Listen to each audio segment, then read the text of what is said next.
Além do sono sem sonhos, de que já tratei, existe mais um portal involuntário. Ele se abre por breves momentos na hora de nossa morte física, mesmo que tenhamos perdido todas as outras oportunidades de alcançar a realização espiritual durante a vida. Um último portal vai se abrir para nós imediatamente após o nosso corpo ter morrido. Existem inúmeros relatos de pessoas que descreveram esse portal como uma luz radiante, depois de regressarem do que é comumente conhecido como experiência de quase morte.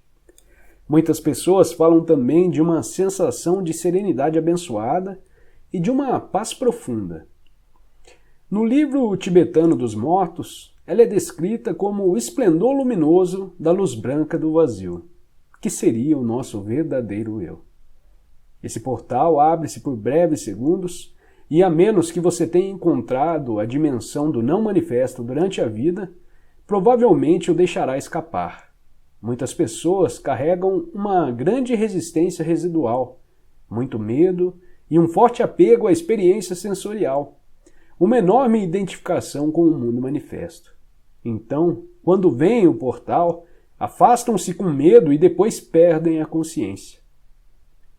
Muito do que acontece depois disso é involuntário e automático. Posteriormente, poderá haver um outro ciclo de nascimento e morte. A presença delas não foi ainda forte o bastante para uma imortalidade consciente.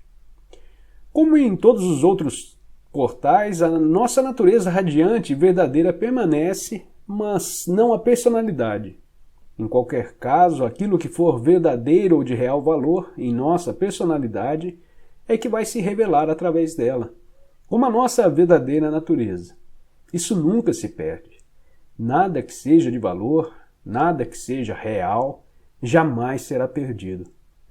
A aproximação da morte e a morte em si, a dissolução da forma física, é sempre uma grande oportunidade para uma realização espiritual. Essa oportunidade é tragicamente perdida na maioria das vezes, visto que vivemos em uma cultura que é quase totalmente ignorante com relação à morte, assim como ignora quase totalmente qualquer coisa que realmente importe. Todo portal é um portal da morte do falso eu.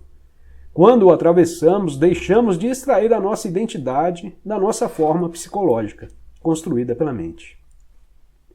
Percebemos então que a morte é uma ilusão, do mesmo modo que a nossa identificação com a forma era uma ilusão.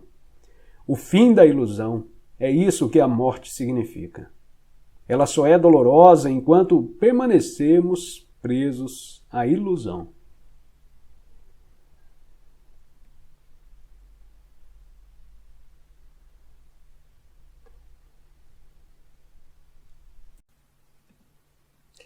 Ser é a eterna e sempre presente vida única, que existe além das inúmeras formas de vida sujeitas ao nascimento e à morte.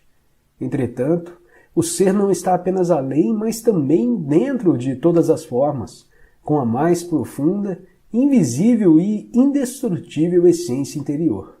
Isso significa que ele está ao seu alcance agora, sob a forma de um eu interior, mais profundo, que é a verdadeira natureza dentro de você. Mas não procure apreendê-lo com a mente.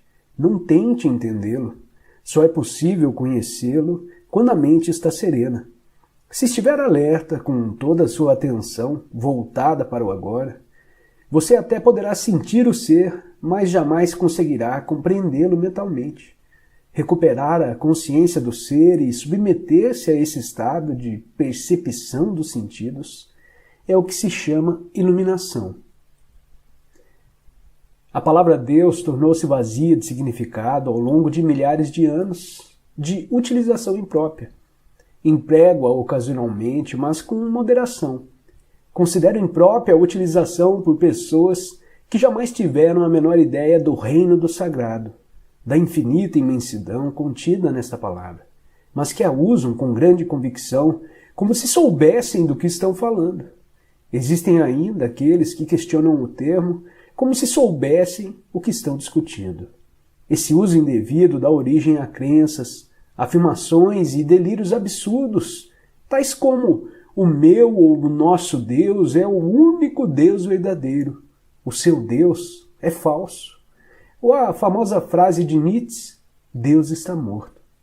A palavra Deus se tornou um conceito fechado. Quando pronunciamos, criamos uma imagem mental. Talvez não mais a de um velhinho de barba branca, mas ainda uma representação mental de alguém ou de algo externo a nós. E quase inevitavelmente, alguém ou alguma coisa do sexo masculino. Tanto Deus quanto ser são palavras que não conseguem definir nem explicar a realidade por trás delas. Ser, entretanto, tem a vantagem de sugerir um conceito aberto. Não reduz o invisível e o infinito a uma entidade finita. É possível formar uma imagem mental a esse respeito. É impossível formar uma imagem mental a esse respeito. Ninguém pode reivindicar a posse exclusiva do ser. É a sua essência, tão acessível como sentir a sua própria presença, a realização do eu sou, que antecede o eu sou isso ou eu sou aquilo. Portanto, a distância é muito curta entre a palavra ser e a vivência do ser.